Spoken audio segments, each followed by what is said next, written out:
Please subscribe our channel and press the bell icon. Hello everyone, welcome on our channel True English Classes by Ramesh sir. और दोस्तों आज की video it's about preposition third part में आपके लिए लेकर आया हूँ। Part first part second we have completed और आज है पार्ट थर्ड। और दोस्तों ये जो पार्ट है आपके लिए बड़ा ही इंपॉर्टेंट होने वाला है क्योंकि इसमें मैं लेकर आया हूं 10 इंपॉर्टेंट प्रेपोजिशंस। और मैं इस वीडियो में कह नहीं रहा, आप किसी भी एग्जाम को उठा के देखो, इनमें से एक ना एक प्रेपोजिशंस आपको जरूर मिलती है। तो ये वीडियो आप कंप्लीट देखें और 10 की 10 जो प्रेपोजिशंस हैं आपके लिए बड़ी इंपॉर्टेंट होने वाली हैं। लीजिए बात करते हैं बारी बारी से। सबसे पहले मैं आपको बताने जा रहा हूं अबाउट ब्लाइंड।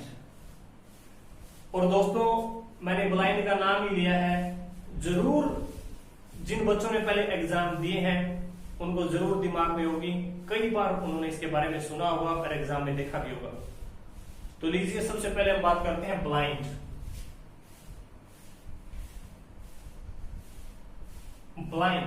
ब्लाइंड में एक जगह टू का यूज होता है और दोस्तों एक जगह ब्लाइंड के साथ में ऑफ का यूज होता है। और बड़ी ही इंपॉर्टेंट वर्ड है ये ब्लाइंड, बड़ा इंपॉर्टेंट है। अब मैं आपको बताऊंगा ब्लाइंड ऑफ कब यूज करना है और ब्लाइंड टू कब यूज करना है। ये तो काफी बार एग्जाम में दिखाई देता है।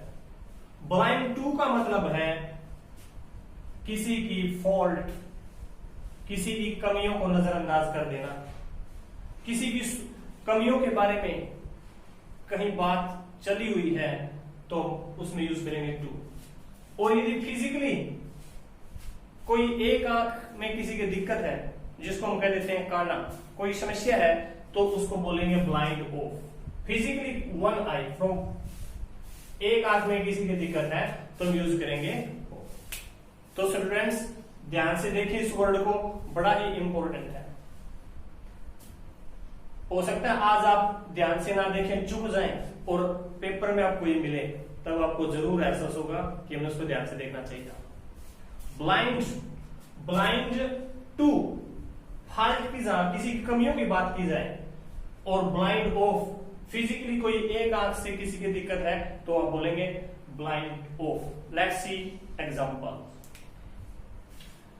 Ram is blind dash the faults of his son. अपने बेटे की कमियों से ब्लाइंड है, वो नजरअंदाज करता है, तो ब्लाइंड फॉल्ट्स की बात है तो blind to. Next example, Ram is blind dash one eye. तो हमें पता है आई की बात है तो हम यूज करेंगे ब्लाइंड ऑफ। आंख में दिक्कत है तो ब्लाइंड ऑफ, किसी की कमियों की बात है तो ब्लाइंड टू।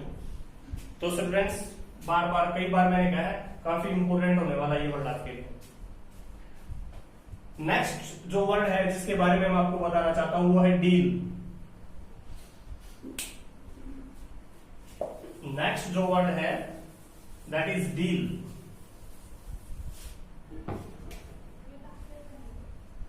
डील एक वर्ड होता है डील इन, और एक वर्ड होता है डील विथ। सुना होगा आपने डील इन। डील इन का मतलब होता है बिजनेस में डील करना, और डील विद होता है किसी के साथ में किस प्रकार का हम बिहेवियर करते हैं, किस प्रकार का व्यवहार करते हैं, that is called deal with. Deal in, he deals dash gold. अब देखिए कोई कंफ्यूजन नहीं होना चाहिए, ये वर्ड ये सेंटेंस देखते ही गोल्ड की बात है, बिहेव की बात नहीं है, और डील वर्ड है, तो जहां बिजनेस टाइप की बात है तो हम यूज करेंगे इन। He deals in gold. किस में बिजनेस करता है? गोल्ड में बिजनेस करता है। He deals nicely dash everyone. He deals nicely everyone. तो सबके साथ डील्स करता है। कैसे? नाइसली एवरीवन, सबके साथ। यहाँ बिजनेस की बात नहीं है, बिहेवियर की बात है। तो he deals nicely with everyone. जहां बिहेव की बात है, किसी के साथ हम किस प्रकार का बिहेव करते हैं, यूज करेंगे विद। और बिजनेस में हम डील कर रहे हैं तो यूज करेंगे इन। और ब्लाइंड में फॉल्ट की बात है टू, और यदि वन आई की बात है तो हम यूज करेंगे ऑफ। नेक्स्ट जो वर्ड मैं आपको बताने जा रहा हूं दैट इज एग्री। ये दो वर्ड है, एग्री, एंग्री, काफी एग्जाम में दिखाई देते हैं। तो स्टूडेंट्स अब हम बात करेंगे एग्री। एग्री का आपको पता है सहमत होना। और एग्री में एक वर्ड यूज करते हैं हम विद, और एक एग्री में हम यूज करते हैं एग्री ऑन। एग्री विद व्यक्ति से सहमत होना। और कोई मैटर, किसी बात पे हम किसी के साथ सहमत है तो एग्री ऑन। जैसे I am agree dash you. तो किसी व्यक्ति की बात है तो हम लिखेंगे I am agree with you. I am agree with you क्योंकि व्यक्ति की बात है। I am agree dash this matter. यानी इस मैटर पे मैं आपके साथ सहमत हूं तो एग्री ऑन। तो स्टूडेंट्स तीन वर्ड मैंने आपको बता दिए हैं। पहले मैंने आपको बताया ब्लाइंड, फिर मैंने आपको बताया डील, अब बताया मैंने एग्री। और दोस्तों बार बार कह रहा हूं ये 10 वर्ड्स है, बड़ी इंपॉर्टेंट होने वाले हैं। और दोस्तों यदि आपको वीडियो पसंद आ रही है तो जरूर सब्सक्राइब कीजिए, लाइक कीजिए, कमेंट कीजिए, शेयर कीजिए। लीजिए अब बात करते हैं फोर्थ वर्ड की, दैट इज एंग्री। एग्री के बाद किसकी बारी आई है? एंग्री। आपको पता है एंग्री गुस्सा होना, किसी के ऊपर गुस्सा, क्रोध करना, एंग्री।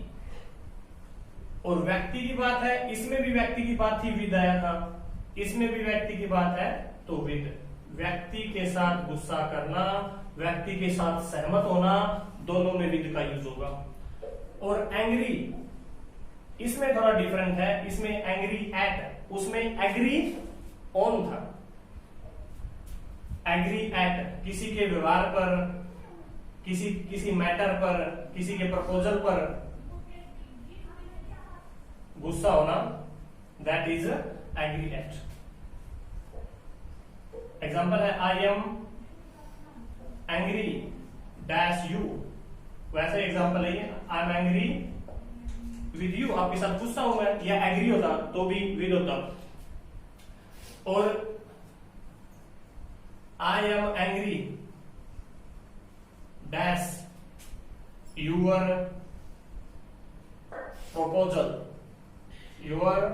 प्रपोजल। यानी किससे मैं एंग्री हूं? आपके प्रपोजल के ऊपर मैं एंग्री हूं तो एंग्री एट। तो ये दोस्तों दो वर्ड है, एंग्री विद, एग्री विद। लेकिन व्यक्ति की बात है, दोनों में विद का यूज होगा। लेकिन वस्तु की बात है तो एग्री में आपने यूज करना है ऑन और एंग्री में यूज करना है एट। अच्छे तरीके से समझने के लिए वीडियो पॉज भी कर सकते हैं आप। अब हम फिफ्थ जो वर्ड है उसकी बात करने जा रहे हैं, गुड। कई बार ये वर्ड दिखाई देता है, गुड।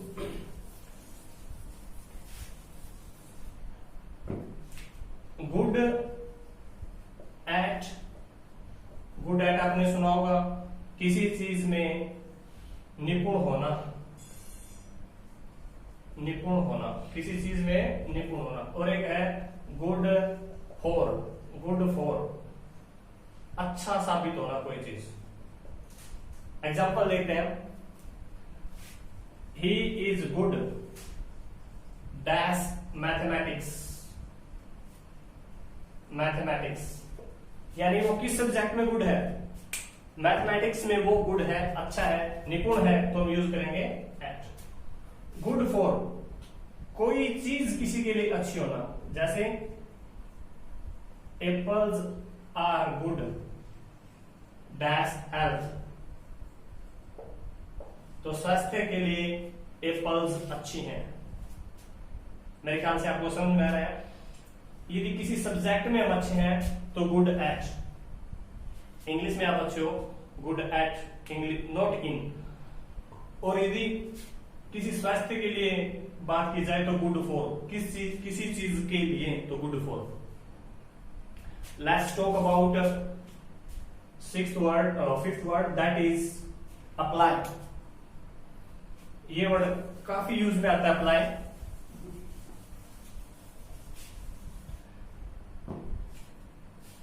अप्लाई टू और apply for.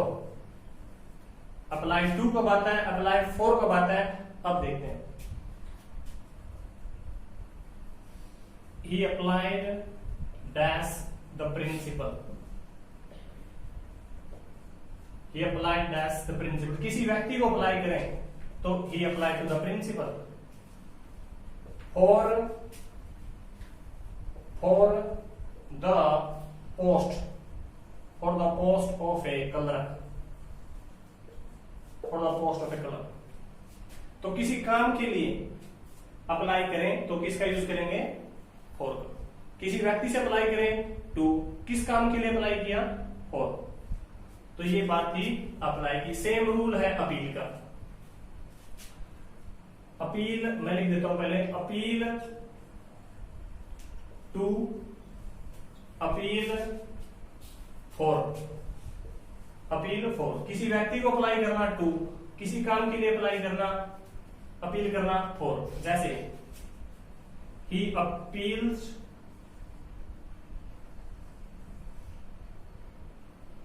dash the judge dash the justice। किससे अपील की, जज से। किस काम के लिए अपील की, न्याय के लिए, for. he appealed to the judge for the justice। Same rule apply है अप्लाई पे और अपील। व्यक्ति को अप्लाई करेंगे, अपील करेंगे टू, और किस काम के लिए, फॉर। नेक्स्ट जो वर्ड है दैट इज आस्क, जिसकी हम बात करने वाले हैं स्टूडेंट्स, वो वर्ड है आस्क। ASK, आस्क फॉर बहुत जरूरी है, काफी एग्जाम में आता है। मांग करना, मांगना, मांग करना, मांगना। और एक वर्ड है आस्क फ्रॉम, आस्क फ्रॉम, पूछताछ करना, पूछताछ करना, इंक्वायरी करना। जैसे the beggar asked dash the food। Beggar ने किस चीज की मांग की, asked for the food। और नेक्स्ट एग्जांपल है the police asked dash the thief। किससे पूछा, from the thief।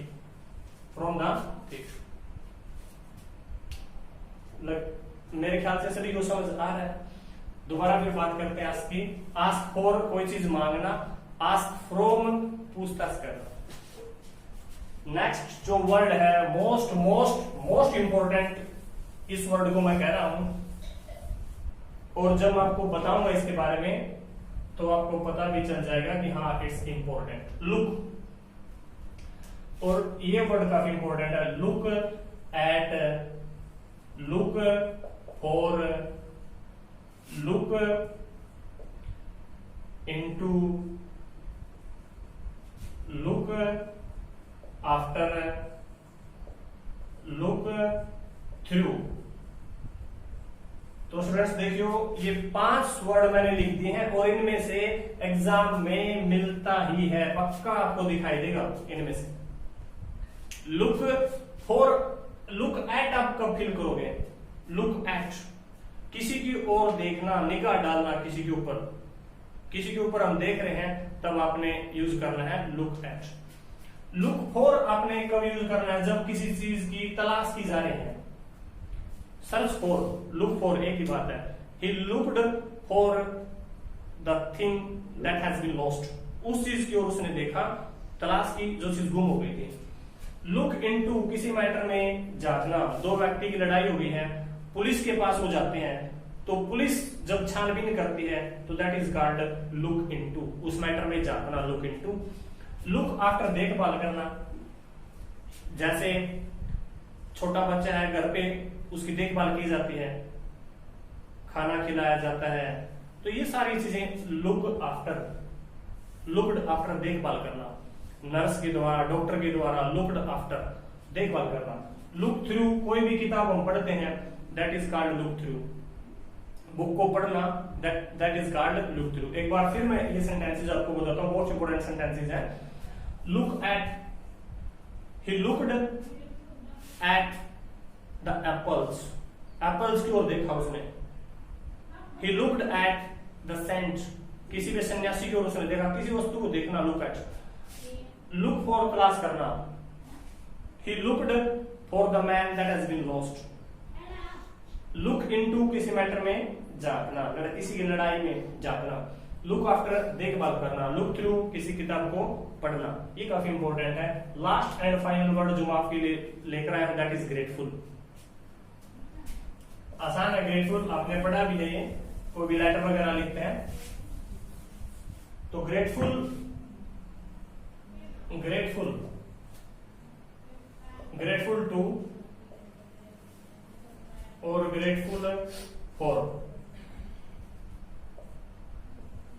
I am grateful, I am grateful dash you, किसी व्यक्ति का कृतज्ञ होना, I am grateful to you, किसी काम के लिए फॉर दिस, उसने हमें छुट्टी दे दी तो उस काम के लिए हम उसके धन्यवादी हैं, फॉर दिस। किसी व्यक्ति से कृतज्ञ होना, ग्रेटफुल होना टू, किसी काम के लिए कृतज्ञ होना फॉर। तो स्टूडेंट्स दोबारा फिर मैं आपको बता रहा हूं, these 10 words are very very important for your any type of exams. कोई भी एग्जाम आप उठाकर देखो, कितनी भी प्रीपोजिशन आप उठाकर देखो, मैं ये नहीं कह रहा हर एग्जाम में, लेकिन परसेंटेज इन वर्ड्स की ज्यादा आपको मिलेगी। तो these words are very very important for you. Video pause करके भी आप इनको देख सकते हो, अपने नोटबुक में इनको नोट भी कर सकते हो। तो इस वीडियो में इतना ही, नेक्स्ट वीडियो में लेकर आऊंगा नेक्स्ट चैप्टर की, क्योंकि प्रीपोजिशंस को हम कंप्लीट कर चुके हैं। Till then take care, good bye, thank you.